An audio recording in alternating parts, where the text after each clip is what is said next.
세상에는 혼자 할 수 없는 것이 두 가지가 있습니다. 하나는 결혼이고요. 또 하나는 신앙생활입니다. 결혼은 반드시 둘이 해야 돼요. 그것도 남자와 여자가 결혼하는 것이 성경적입니다. 오늘날에는 이렇게 이거를 강조해야 되는 악한 세대가 됐어요. 그리고 이 사실을 또 너무 강조하면 또 잡혀가는 이상한 세상이 돼버리고 말았습니다. 또한 신앙생활도요, 혼자 할 수 없어요. 함께 합니다. 산속에 혼자 들어가서 돌을 닦는 것이 신앙생활이 아니라 너와 내가 필요해요. 이것이 신앙생활입니다. 서로 다르거든요.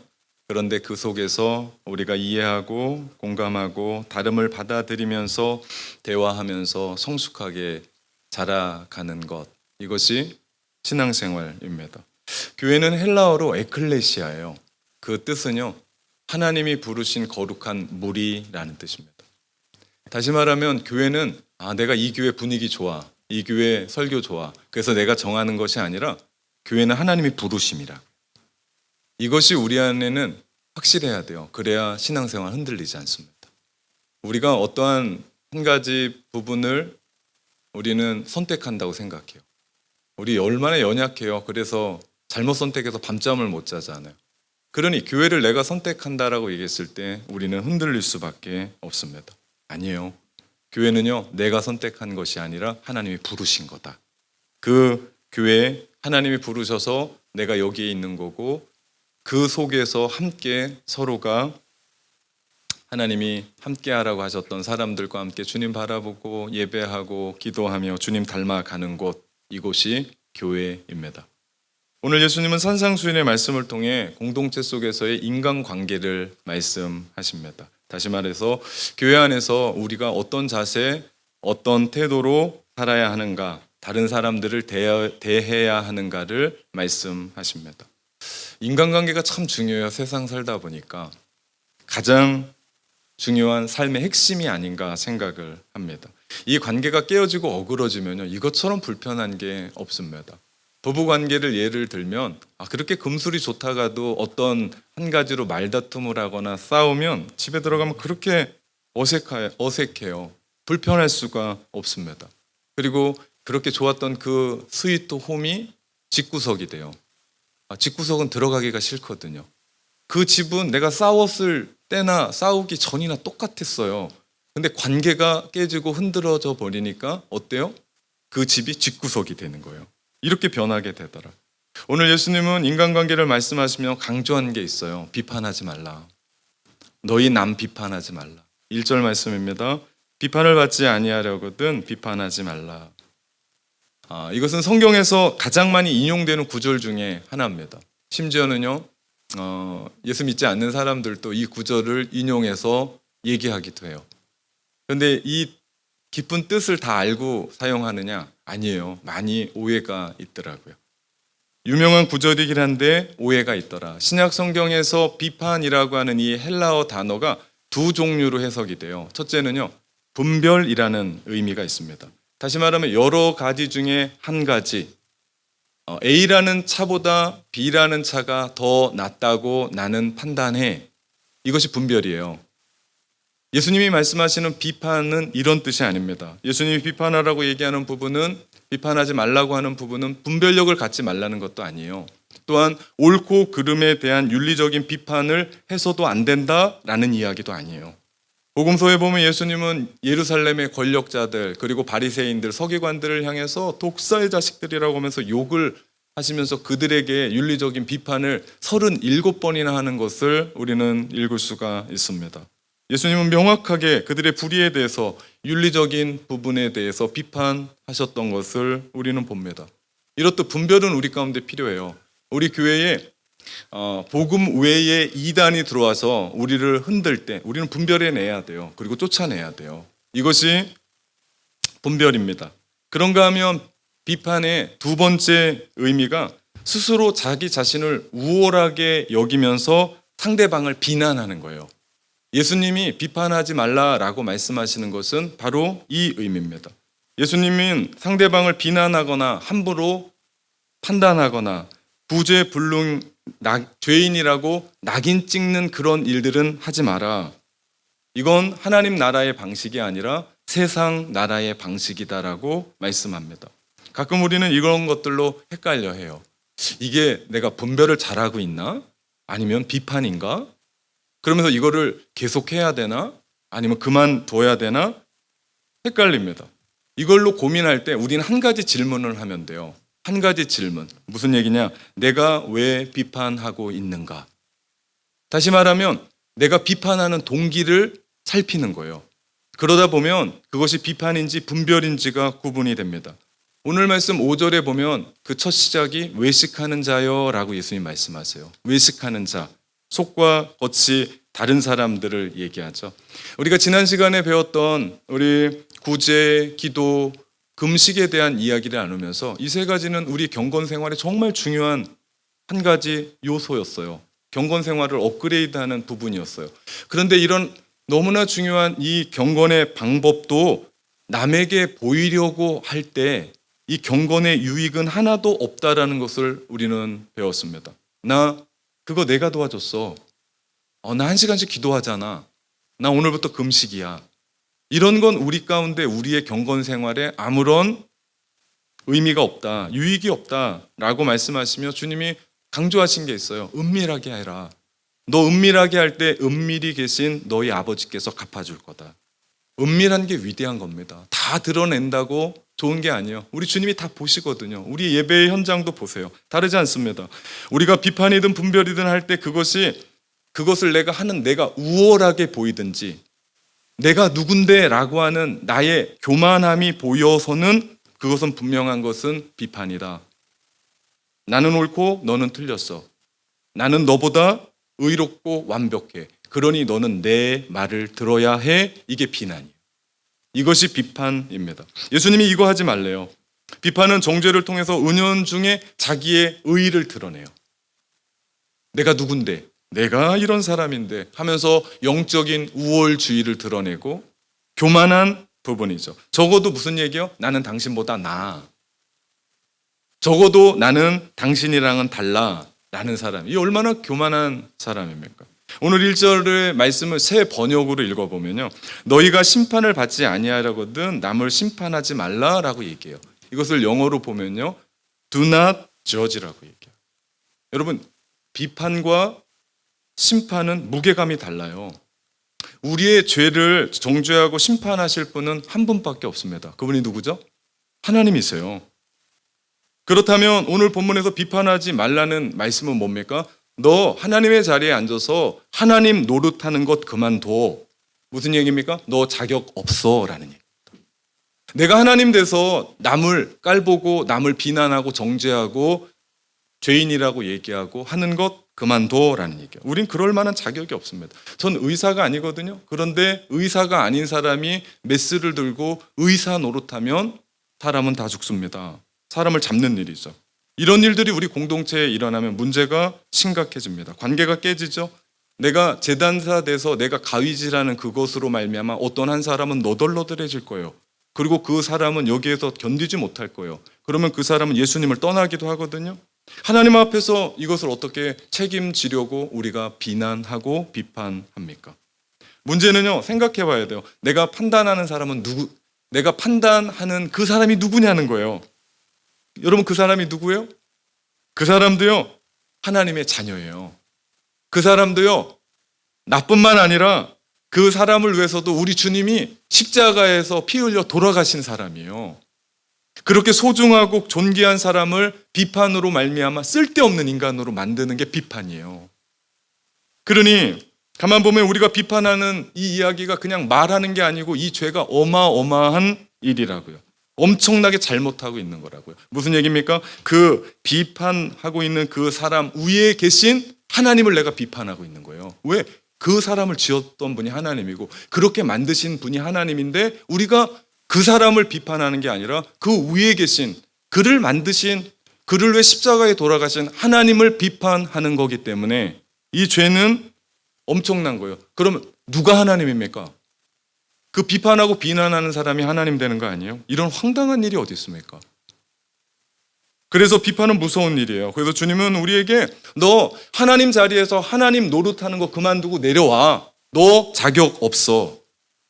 그럼 우리의 자리는 어디입니까? 우리의 자리는요, 십자가 아래예요.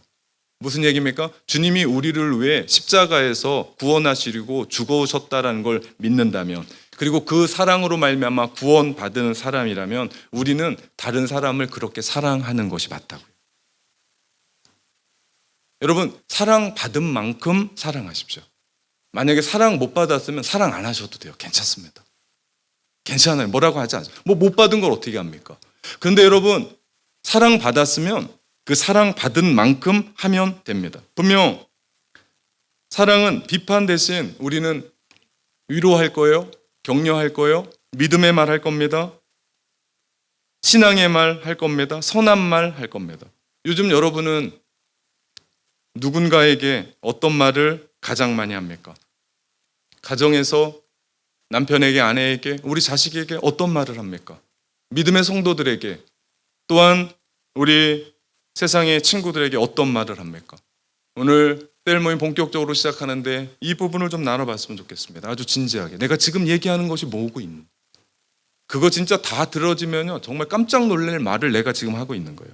왜 주님이 우리에게 비판하지 말라고 얘기하십니까? 오늘 주님의 말씀을 다시 들어보면요, 1절입니다. 비판을 받지 아니하려거든 비판하지 말라.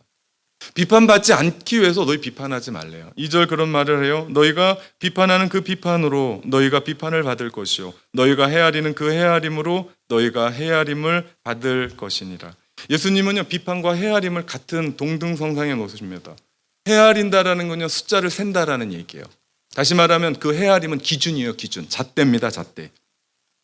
우리는 동일한 잣대를 가지고 나와 다른 사람을 판단하지 않아요. 나한테는 얼마나 너그러운 줄 몰라요. 그런데 남에 대해서는 엄격해요. 그걸 반대로 적용을 해야 되는데 우리는 남에 대해서는 그렇게 하고 나에 대해서는 그렇게 해요. 예, 내로남불이라고. 내가 하면 로맨스고 남이 하면 불륜이에요. 근데 내가 남에게 대는 그 헤아림, 그 잣대로 나를 보면요, 나도 감당하지 못할 거요. 근데 우리는 그런 일을 하고 있다고요. 산상수훈에서 우리가 계속해서 보고 있는 이 산상수훈의 말씀의 핵심은 7장 12절입니다. 이것을 황금률이라고 얘기하거든요. 그러므로 무엇이든지 남에게 대접을 받고자 하는 대로 너희도 남을 대접하라. 이것이 율법이요 선지자니라. 자기가 원하는 것을 남에게 해주라는 거예요. 자기가 원치도 않는 거는 남에게도 시키지도 말라는 거예요. 너희가 똑같아요. 너희가 비난받기 싫으냐? 그럼 비난하지 말라. 비판받기 싫으냐? 그럼 비판하지 말라는 거예요. 자기가 느끼는 감정 상태를 기준으로 삼아서 타인에게 그렇게 하는 것, 이신전심 아닙니까? 그런 이 지혜가 율법과 선지죠. 무슨 얘기입니까? 성경 전체를 얘기하는 겁니다. 이것이 바로 성경이 말하는 인간관계의 핵심이다. 또 예수님 말씀하세요. 3절 어찌하여 형제의 눈 속에 티는 보고 내 눈 속에 있는 들보는 깨닫지 못하느냐. 티는 아무것도 아니에요. 그냥 먼지 하나예요. 그런데 이 티를 마치 들보처럼 봐요. 들보가 뭡니까? 우리 집에 그 무너지지 말라고 집 들보 세우는 아주 큰 거. 그런데 그 사람의 눈에는 들보가 있는데 남의 그 티끌을 들보처럼 봐요. 왜 그런가? 그랬더니 자기 눈에 들보가 있어서 그래요. 자기 눈에 티가 있으면 그렇게 티나지 않을 텐데 자기 눈에 들보가 있으니까 남의 티끌도 들보처럼 보는 이러한 엄청난 은사를 갖고 살더라. 이것이요, 남 이야기를 하는 사람의 특징입니다. 자기의 안에 들보는 못 봐요. 남의 안에 그 티를 보면서 들보에 대한 이야기를 합니다. 비판이 잘못된 이유는요, 기준이 4개 있다는 거예요. 그 기준이 나예요. 물어보면 내가 그렇게 생각한 거예요. 남이 그렇게 생각해 준 거 아니에요. 나예요. 그래서 주님이 그거 하지 마라. 복음서에 보면 바리새인들을 했어요. 성전에 올라가서 바리새인들이 기도하는데 두 손을 들고, 이 말씀이 누가복음 18장에 그대로 적혀 있습니다. 토시 하나 안 틀리고 하나님이여 나는 다른 사람들 곧 토색, 불의, 간음하는 자들과 같지 아니하고 이 세리와 같지 아니함을 감사하나이다. 아니 이게 어떻게 기도가 되냐고. 이게 기도입니까? 그들이 말하고 있는 이 기도가 얼마나 교만한 겁니까? 이들이야말로 자기의 눈 속에 있는 들보는 못 보고 티끌을 들보라고 이야기하는, 남의 이야기하는 사람입니다. 이들에게 한 가지는요, 이들 마음 가운데 하나님이 없습니다. 하나님이 없으니까 이런 일을 하죠. 하나님이 있는데 이런 일을 한다면 말이 되겠습니까? 이들은 내 인생의 주인이 나인 줄 알고 살아가요. 기준이 나예요. 나 때문에 그렇게 살아갑니다. 그리고 내 기준에 맞지 않잖아요? 그러면 욕을 해버립니다. 독서를 퍼봅니다. 비판하고 비난합니다. 예수님 말씀하시는 거 이거요. 너희 그러지 마라. 인간관계 맺고 살아가면서 너희 그러지 마라. 그렇다면 우리가 여기서 생각해 봐야 될 것이 있습니다. 나는 예수님이 말씀하셨던, 예수님이 뭐라고 하셨던 바리새인과 다른가? 정말 다른가? 내 안에는 바리새인과 같은 이런 영적인 교만함은 없는가? 생각해 봤으면 좋겠습니다. 저도 사역 초기에요. 내 마음에 들지 않을 때, 생각대로 일이 풀리지 않을 때, 열매가 없을 때, 성도들이 잘 따라오지 못할 때 저도 남을 비판하고 정죄했습니다. 물론 말은 하지 않았지만 제 마음 가운데 바리새인과 같은 저런 마음들이 있었습니다. 새벽에 기도를 하는데 하나님이 저의 그 영적인 바리새인을 지적해 주십니다. 제가 얼마나 부끄러웠는지 모릅니다. 제가 한없이 울었습니다. 사랑하는 성도들을 그렇게 생각했다는 거에 대해서 회개했습니다. 저는 착각하고 있는 게 있었습니다. 그것이 저는 성도들을 사랑하는 거라고 생각했습니다. 그렇습니다. 비판은요, 변질된 사랑입니다. 사랑이긴 사랑인데 오염된 사랑이에요. 교회에서 오늘부터 2023년 셀 모임이 본격적으로 시작돼요. 모든 성도들이 그 셀 모임 함께 모여서 참여해서 삶을 나누면 얼마나 좋을까요? 근데 안 되는 사람이 있어요. 마음이 아픈 사람이 있어요. 일이 있는 사람이 있어요. 아직 어색한 사람도 있어요. 그러면 우리가 이해하는 겁니다. 포용하는 거예요. 그래서 조용히 기도해 주는 거예요. 아, 저분들도 소그룹의 소중함이 얼마나 귀한지 주님 알려주십시오. 그렇게 기도하는 것, 이것이 진정한 사랑이죠. 근데 소그룹 모임을 너무 사랑한 나머지 오라고 하는데 안 와. 몇 번 했는데도 안 와. 그러면 내 마음 가운데 무슨 생각이 들어요? 내 마음 가운데 미워하는 마음이 생겨요. 그래서 남을 비판하고 비난합니다. 그리고 내 마음대로 그 사람 얘기는 들어보지 않고 재단질을 해요. 가위질을 합니다. 너덜너덜하게 만들어요. 여러분, 이 사랑은 좀 지나친 겁니다. 너무해도 너무한 겁니다. 다시 말하면 비판은요, 변질된 사랑이에요. 우리가 집착을 사랑이라고 하지 않아요. 스토커를 사랑이라고 생각하는 사람 있습니까? 그래서 누군가가 나를 쫓아와주면 좋겠다. 그 사람 병든 사람, 여기 있으면 안 돼요. 병원에 가셔야 돼요.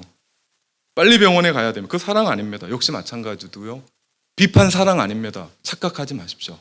내가 그를 그렇게 생각해서 비난하고 비판한다? 그럴 수는 없습니다. 여러분, 사랑하지 않으면 비판하지 마십시오. 제발 부탁드립니다. 사랑하지 않으면 비판하지 마십시오. 물론 변질된 사랑도 아닙니다. 하나님의 나라를 살아가는 삶의 방식은요, 첫째도 사랑이고 둘째도 사랑이고 셋째도 사랑입니다. 주님이 그 사랑 보여주시기 위해서 십자가에서 우리를 위해 죽으셨잖아요. 내가 주님을 위해 한 게 있습니까? 아무것도 없습니다. 내가 연약할 때, 죄인 되었을 때, 내가 주님을 위해 살려고 발버둥 치지도 않고 세상으로 달려갔을 때 주님이 우리를 위해 그 십자가에서 죽으셨던 그 사랑이 우리 안에 있다면, 그래서 내가 구원받고 그 하나님의 그 사랑 때문에 내가 죄인 된 내가 의인이 됐다면 우리는 그 십자가의 사랑으로 동일하게 사랑하는 겁니다. 전 그렇게 생각합니다. 비난하고 비판하고 불평하는 사람은 아직 주님 못 만난 사람입니다. 그냥 교회만 다니는 사람이에요. 죄송합니다. 아직 그는 구원에서 먼 사람입니다. 아직 주님을 모르는 사람이에요. 전 그렇게 봅니다. 그리고 그렇게 기도해 줍니다. 그렇지 않습니까? 나를 위해 죽기까지 사랑하신 그분을 내가 만났는데 어떻게 내가 다른 사람을 비난하고 비판하고 내가 우월하고 너는 죄인이라고 얘기할 수 있겠습니까? 내 주제를 모르는 거잖아요. 주님 앞에서 내가 누구였는데, 그런 나를 주님이 사랑해 주셨고 용서해 주셨고 내가 의의 반열로 세워주셨는데 내가 누구라고 그 사람을 비난합니까? 나 같은 사람이 주 앞에서 옳다함 얻은 것이 주님의 십자가의 은혜였는데 내가 뭐라고 나의 쥐꼬리만한 그 아무것도 아닌 나의 의로 누군가를 정죄하고 누군가를 판단하고 누군가를 죄인이라고 낙인 찍을 수 있겠습니까? 예수 그리스도의 십자가의 피가 우리를 덮어주셨던 것처럼 우리도요, 연약한 사람, 부족한 사람, 인간관계하면서 나랑 좀 달라도 어떻게 다 똑같습니까? 제가 난 애들이 4명, 제가 난 건 아니죠. 우리 집에 애들이 4이 있는데 다 달라요. 어떻게 저렇게 이기적인 놈이 생겼나. 아내가 저보고 저래요. 어떻게 합니까? 주님의 피로 덮어야죠. 그죠? 내가 그 주님의 피로 덮음을 받고 내가 그렇게 살았다면, 그리고 내가 구원의 은혜로 오늘을 이렇게 살아간다면, 우리 역시도 비판하려고 하는 그 형제, 주님의 십자가의 보혈로 덮어야 되는 거 아닙니까? 내가 비판하고 싶은 남편, 내가 주님의 피로 덮어야 되는 거 아닙니까? 그 아내, 주님의 피로 덮어야 되는 거 아니에요? 그 자녀, 주님의 피로 덮어야 되는 것 아닙니까?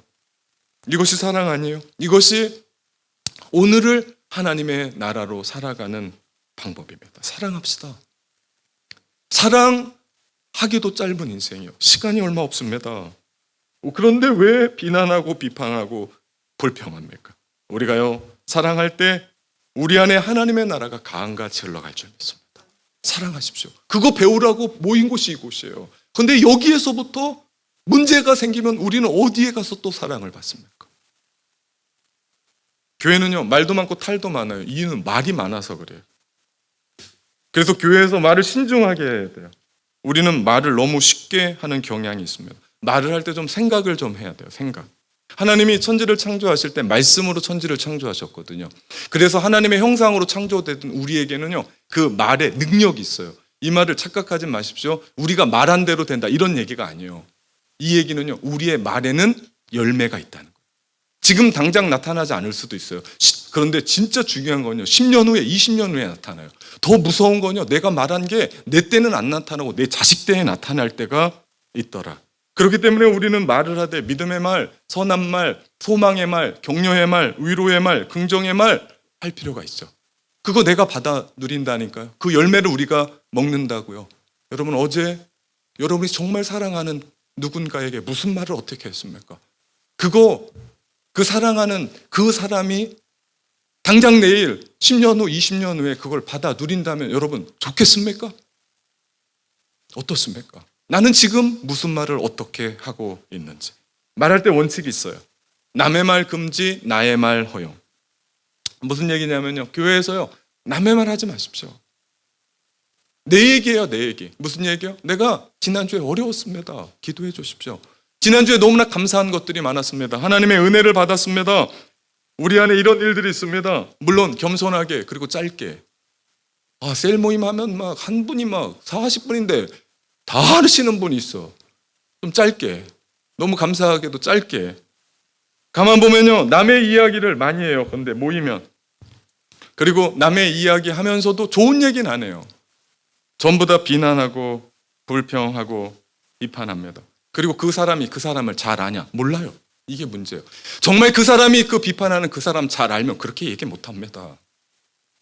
못하죠. 그가 왜 그러는지 그 마음에 뭔가 있는데 못하죠. 어떻게 그렇게 말을 합니까? 그런데 내 생각에 그렇게 생각하니까 잘 모르고 선입견에 질투하고 시기해서 얘기합니다. 예수님이 말씀하시는 비판을 받지 아니하라고든 너희 비판하지 말라. 그 실천 첫 번째 방법, 남의 얘기하지 맙시다. 남의 얘기하지 맙시다. 감히 남의 얘기하지 맙시다. 그리고 나의 얘기합시다. 내가 어렵습니다. 내가 힘듭니다. 나를 위해 기도해 주십시오. 내 얘기합시다. 두 번째 원칙, 옛날에 믿음의 선배였던 청교도들이 말을 할 때 점검했었던 세 가지를 실천해 봅시다. 청교도들이요, 어떤 말을 할 때 세 가지를 점검했대요. 그 첫 번째가 그 말이 사실인가? 사실의 여부를 따졌대요. 사람들이 많이 모인 곳에 말이 많잖아요. 중요한 것은 그 사실이 아닌 추측에 난무한 것들이 많고, 그 많은 말들 중에 많은 것이 다 부정적인 거예요. 소위 뭐뭐 하더라, 누가 뭐뭐 하다 하더라. 근데 그것이 보면 다 부정적인 얘기들이에요. 이때 청교도들이 했었던 실천은 들려오는 얘기들을 액면 그대로 받아들이지 않고 그거 사실인가? 라고 필터에 한번 걸렀대요. 그렇게 되면 부정적인 영향, 비판이 확산되지 않습니다. 제가 여러분에게 부탁드립니다. 누군가가 남의 이야기를 그렇게 할 때 한 가지만 물어봐 주십시오. 그거 사실이야? 진짜입니다. 그러면 말을 멈출 겁니다. 그래도 하잖아요. 그래도 나한테 그렇게 불평하는 얘기 하잖아요. 그럼 한 가지만 더 물어봐 주십시오. 뭐라고요? 누가 그러든, 누가 그런 얘기하든 그 누구 얘기요? 지 얘기입니다. 죄송합니다. 지 얘기예요. 누가 한 거 아니에요. 꼭 물어보십시오. 그거 사실이냐? 더 나가면 그거 누구 얘기냐? 꼭 물어보십시오. 두 번째, 청교도들은요, 그 말이 사실일지라도 교회 성도들에게 덕이 되냐를 물었어요. 그 말이 사실이었어요. 그런데 가만히 듣고 이걸 전달해 보니까 교회 성도들에게 덕이 안 되는 거예요. 그러면 청교도들은 침묵했습니다. 많은 사람들이 저와 아내가 사이가 너무 좋으니까 제가 하는 거 다 한다고 생각해요. 천만의 말씀입니다. 왜요? 제가 성도들에게 들었던 마음 아픈 얘기를 또 전하면 얼마나 마음이 아프겠습니까? 제가 그냥 기도하는 제목들이 있습니다. 마찬가지입니다. 덕이 되냐? 그러면 내가 사랑하는 그 사람에게 얘기를 멈출 수도 있는 거예요. 세 번째, 청교도들이 실천했었던 것. 이 말이 하나님께 영광이 되냐? 사실이에요. 그리고 덕도 돼요. 근데 하나님께 영광이 되냐 묻고 그게 아니면 그들은 침묵했습니다. 이렇게 실천하면요, 비판하지 않아요. 누가 감히 비판하겠습니까? 뉴욕의 거리 전도자로 알려진 지용훈 목사님의 말씀으로 기도하라는 책이 있어요. 그 책에 이런 얘기가 나옵니다. 그를 위하여 울며 기도하지 않는다면 비판하지 마라. 무슨 얘기입니까? 기도와 사랑 없는 비판으로는 사람을 살릴 수도 없고 공동체를 세울 수도 없다는 말입니다. 예, 사랑하지 않으면 비판하지 마십시오. 제발 부탁입니다. 사랑하지도 않으면서 비판하지 마십시오. 사랑한다고 하면서 꼭 그 말이 변질된 사랑인지도 점검하십시오. 오늘 예수님은요, 비판하지 말라는 그 얘기는 입 다물고 살으라는 얘기가 아니에요. 말하지 말라는 얘기가 아닙니다. 더 적극적으로 얘기하는 거예요. 무슨 얘기입니까? 사랑해라. 사랑해 말해라. 더 사랑해라. 사랑하는 참된 가족 여러분, 이 사랑함으로 오늘을 하나님의 나라로 삽시다.